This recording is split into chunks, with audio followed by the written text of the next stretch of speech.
Hey guys, this is David. Welcome to Legendary Champions. Today we're going to be taking a look at Marvel Champions and looking at the hero Iron Man, his 15 card hero set, and also his Nemesis cards. Let's go ahead and jump in. Alright, so we have Tony Stark here, this is alter ego side, 3 recovery, and ability is Futurist. Look at the top 3 cards of your deck, add 1 to your hand, and discard the others. Limit once per round. He's got a hand size of 6 and 9 hit points.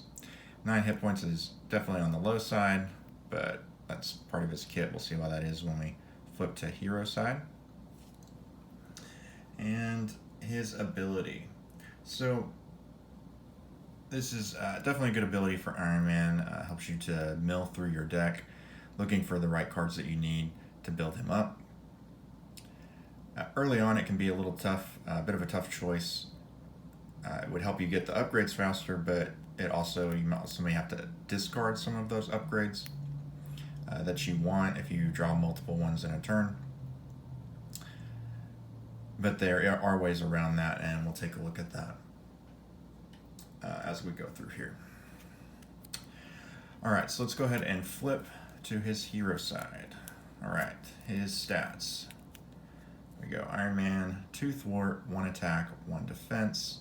The 2 thwart is really good. And then we have the 1 attack, 1 defense. He's not really using those necessarily. And then his ability is you get +1 hand size for each tech upgrade you control to a maximum hand size of 7. So his hand size starts off in hero mode at 1, and hit points are the same as 9. So that's really important. You see right away, getting those tech upgrades out is really important. And so you typically, when you start the game, you want to stick on his alter ego side and try to get to about 2 to 3 upgrades before you even switch over to his hero side. Now the thwart's really important. There are several other heroes who have 2 thwart. But it is Iron Man's main source of thwarting for his kit. And I think, use that in a pretty good way.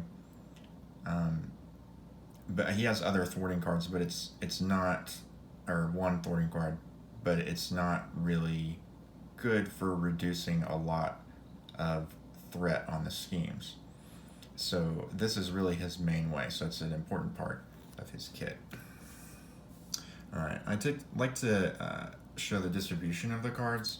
As we go through, I'll lay them out so you can kind of see how many there are of each one. Alright, next up we have Iron Man's ally. It's War Machine. Makes sense. He is a cost of 4. He's got 1 thwart, 2 attack, 4 hit points. And his ability is action, exhaust War Machine and deal 2 damage to him, deal 1 damage to each enemy. I hear a lot of people talk about War Machine being one of the worst allies, if not the worst ally in the game. And he is very situational, and so in that case, I would say that may be true.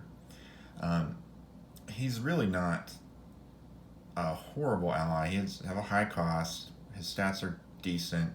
He's on the tanky side with 4 hit points. But he can be very useful in certain situations. Like I said, he's situational. Can be really helpful against Ultron, against Claw with several minions, the Wrecking Crew. He has his place. If you were playing with protection, you could keep healing him, keep him out there to do some extra damage. But if I'm honest, I do most of the time end up using him for his wild resource to help get like aerial traits. Because realistically, that 4 cost is just so high with Iron Man that by the time I can get War Machine out, Iron Man's pretty well built and doesn't really need him. He can be a good source of like absorbing some extra damage, but again, by the time you have all that stuff built up, you're pretty much hitting people for a lot of damage anyway. So his wild resource tends to be the better use for him overall, or most of the time. Alright, so let's jump into some of Iron Man's attack cards. Here we have Repulsor Blast. It's 1 cost, which is great. Ability is hero action, attack, deal 1 damage to an enemy, and discard the top 5 cards of your deck. For each printed energy resource discarded this way, deal 2 additional damage to that enemy. So right away, 1 card's a great, or 1 cost is great for the card. You're getting at least 1 damage, as much as 11 damage. 11 would be pretty crazy. That's going to be pretty rare that you would get that, though. But even for 1 cost, if you're hitting the average of 5 to 7, that's a pretty good trade-off. And if you really build your deck up with a lot of lightning resources, and you're averaging more like 7, and you get a lucky 9 in there, sometimes that's still really good. So this is an excellent card, and it doesn't have the need of having to have the aerial trait, so which makes it that much more useful. You may want to use it later on, though, just because you may not want to dump too many of your cards into your discard pile if you can't get back your upgrades. Next we have Supersonic Punch. This is Iron Man's main attack card. Most of the heroes seem to have kind of one high attack card that they can use in their deck, and his is pretty good. At 2 costs is so pretty cheap. And then we've got 2 copies of this here.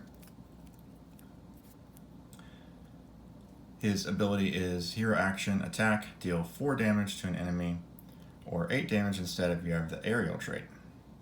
So using the aerial trait, you'll see that with so far pretty much any hero who flies, they've added that, which I think is pretty cool. It's pretty thematic. And typically you can do some extra cool stuff when they're aerial. And so with Iron Man, an extra 4 damage, even 2 costs for the 4 damage isn't horrible. Like it's still pretty useful. But hitting that 8 damage, it's not too hard to get the aerial trait with him. And 8 damage for a cost of 2 is really good. So again, 2 copies of that here. This.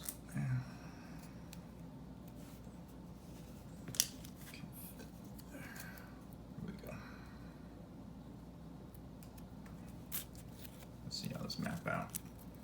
All right, up next we have support Pepper Potts, 3 costs, very good. And then we have her ability is exhaust Pepper Potts, generate the resources of the top card in your discard pile. Now, unlike I think Cap and Iron Man, Cap and Thor, Iron Man doesn't have those 2 resource producing cards, but he does have Pepper Potts here. She is a bit more expensive, but she can potentially produce 2 resources if you've got the right card on the top of your deck, on the top of your discard pile. So using that at the right time and how you discard your cards can be pretty helpful.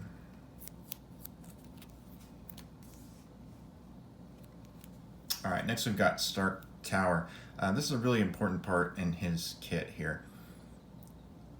With the 2 resource cards, cost is fine, and then the ability Alter Ego action, exhaust Stark Tower, choose a player. That player returns the topmost tech upgrade in their discard pile to their hand. Now, for Iron Man, this is obviously really good because if you're milling your deck with the Alter Ego ability and you have to dump some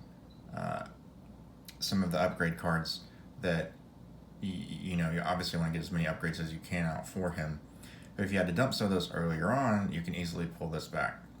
If you're lucky and you get Stark Tower early, you can actually dump some of those on purpose, using them to pay costs for things, and then immediately pull them back into your hand if you weren't going to play them that turn anyway.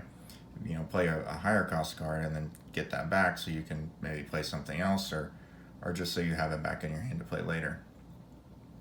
One thing that often goes overlooked is the choose a player part. So you can actually, if you're playing multiplayer, throw that ability off to somebody else so they can grab another card into their hand for a resource or to get something that they missed. So, very cool card, very important to his set. Next up, we have the Arc Reactor.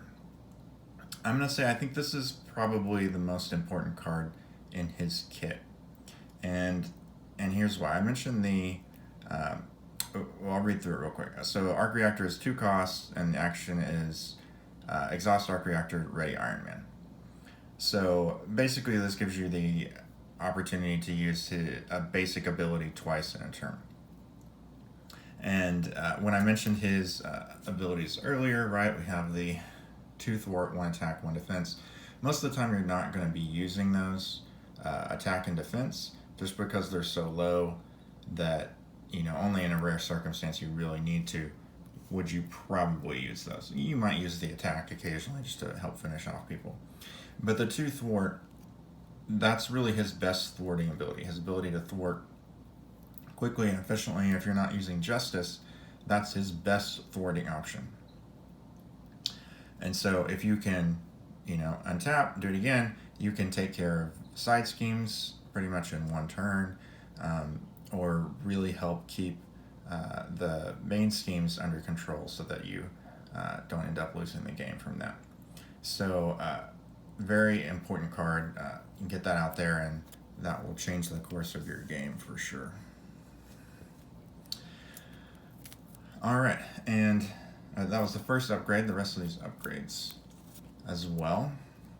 Next upgrade we have for Iron Man is 3 costs, Mark 5 armor, and pretty simple. You just get +6 hit points. That's great because you're starting off so low. So you really need to get this card out there to beef him up and make sure you can stay in hero mode a little longer. Okay, so here's that other thwart card that I mentioned for Iron Man. It's 1 cost. It's the Mark 5 helmet. This upgrade is definitely, I think, essential to his upgrade kit. You definitely want it out there. More thwarting is never bad. But the ability here, action thwart, exhaust Mark 5 helmet, remove 1 threat from a scheme, and if you're aerial, you move it from each scheme. Now, when I'm reading this card, I always want to look at the when I see the aerial trait part on there, I always want to think, then if you're aerial, you get to remove 2 threat from a scheme. Fortunately, that's not the case. Now, this card can be very useful when you have a lot of side schemes out there. If you're fighting the Wrecking Crew, for example, or I think Red Skull is supposed to have a lot of side schemes in his set when he comes out. But only being able to take off 1 threat from the main scheme, really, that's going to be out there, means that if you're aerial, with this, you're really only taking off the 1 threat, whether you're aerial or not, unless there's other side schemes out there. So it's okay. It definitely helps you, consistently take off thwart each turn. But again, that main thwarting really comes from his hero card. All right, let's see. Let's move these up. Look at everything together.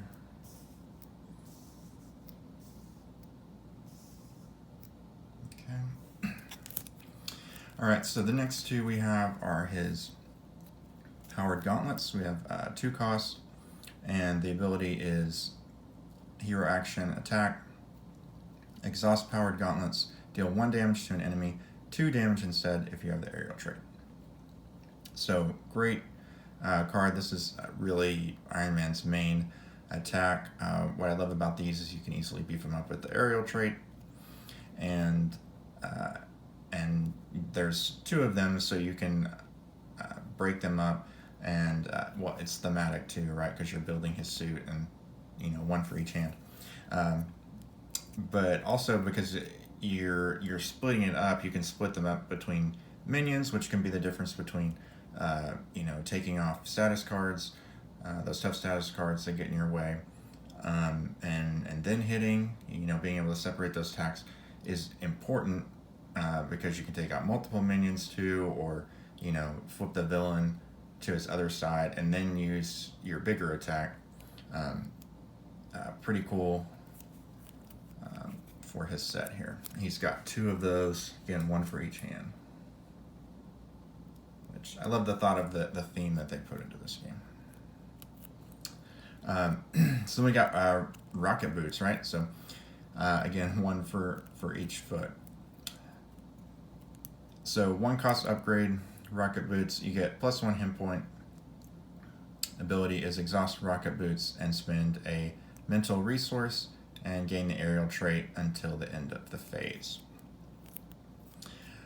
Now, what I love about this card is that you could have easily just put the hero action for the aerial trait, and that would have been enough, and that would have been worth the one cost, and that could have been all it did, and that's fine. But adding that extra hit point on there just makes Iron Man a little bit beefier, makes him stick around a little bit longer, so that he can stay in hero mode longer. And I think he probably needs it because especially with the defense, you're not going to be defending with him most of the time. And if you're not getting War Machine out, then those few extra hit points are cool. And I like that he can kind of stick around a little bit longer, even though he's not like thematically like the Hulk. He's not really big and able to take a lot of damage. He would, like in the movies, he always seems to be able to find a way out of a situation. Like he's got like 5% power in his armor, and he's able to do the math and figure out how to get out of these impossible situations. So I think that works to help make his kit overall a little more thematic. Overall, Iron Man is an excellent hero, one of my favorites to play. He's a little bit more challenging at first if you're new to the game. Not that it's hard to understand how to play him, but you kind of just have to have your game plan going in and just jump in, and those first few turns just really hit it hard. And if you do that right, then you're pretty much set for the game. All right, let's take a look at his obligation card and Nemesis. Excuse me. So, obligation card is pretty standard. Business problems. Give it to the Tony Stark player. You may flip to alter ego. And like most obligation cards, the first part's the same. Exhaust Tony Stark, the alter ego side, to remove business problems from the game. And then his second part's, it's decently thematic. Exhaust each upgrade or you control to discard this obligation. So that makes sense. It's a fairly tough choice to make. So it's a decent obligation card. All right, I switched up the order on the Nemesis here, even though this is number 2 and the side scheme is 1. Just because I think it's obviously the set is built around the Nemesis, so to me it just makes more sense to have that one first, kind of talk about what they're doing before going into the other cards. So Iron Man's Nemesis here is Whiplash. I think it's interesting the choices for the Nemesis in the core set, because it definitely seems like they were trying to do like B or C villains for those heroes, and then by the time they started doing the hero packs, they were kind of just like, we're not gonna be able to do that, and so they just started including whoever they thought the nemesis should be. But anyway, so his 2 scheme and 3 attack, 4 hit points really don't make him a super tough challenge. He's a pretty average nemesis overall. His retaliate helps make him a little tougher, because if you don't have a bigger attack, a way to get rid of him in one hit, you may have to do 2 or 3 little attacks. So that retaliate can definitely, leave its mark. And we'll take a look at his side scheme. When revealed, place an additional 1 threat per person here. Comes out with 3 threat on it. And then it's got the acceleration icon, which adds an extra threat each turn. So that one's not too bad. You could pretty easily get rid of that when it comes out, and hopefully wouldn't give you much trouble. Then we have his treachery cards here. We have 2 electric whip attacks. It says, when revealed, choose to either deal 1 damage to your hero for each upgrade you control, or choose and discard an upgrade you control. And then his boost, if the villain is making an undefended attack, choose and discard an upgrade you control. So these are both pretty good. That could be a pretty tough choice for Iron Man. 1 damage for each of your upgrades. Obviously that's late in the game. That would hurt quite a bit. But then you also have the option to discard an upgrade you control. Obviously you wouldn't want to get rid of those, but you may have 2 of something late in the game that you could be willing to sacrifice. So we got 2 copies of those. And then lastly we have electromagnetic backlash. When revealed, each player discards the top 5 cards of their deck. For each printed energy resource a player discards this way, that player takes 1 damage. So that's kind of the adverse effect of the repulsor blast. If you built your deck for that and you got a lot of energy cards, then this would actually hurt you more.